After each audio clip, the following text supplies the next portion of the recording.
All right. Hello, everyone. Welcome back to another tutorial here on WholesalingAmerica.com. Today's subject is going to be our letter of intent, which is pretty much how it sounds. It's going to be our intentions to purchase the house from the seller that has the property they don't want anymore.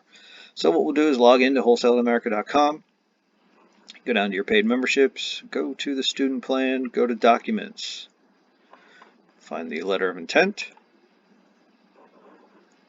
And everything here is all fill-in. So your buyer, that's going to be you or your company, however you're working this right now. The seller,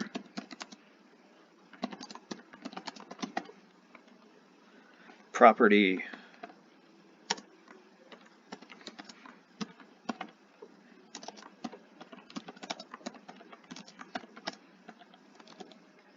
our purchase price. We'll just make this one an easy 100,000.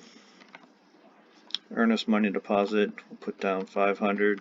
We'll get from our end buyer once we get to this point, after the purchase and sale contract is signed, which is another tutorial in itself.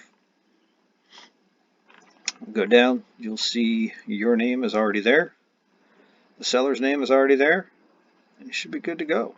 Print this one out, put it in an envelope, and mail it out to that mailing address for that property you want. Well, good luck. This is a letter of intent. If you have any questions, give us a shout. Email us at wholesalingamerica50@gmail.com or lightnerenterprises@gmail.com, or put something in our forum. Ask away. That's what we're here for. Good luck. Wholesale it. Wholesale it. Wholesale it.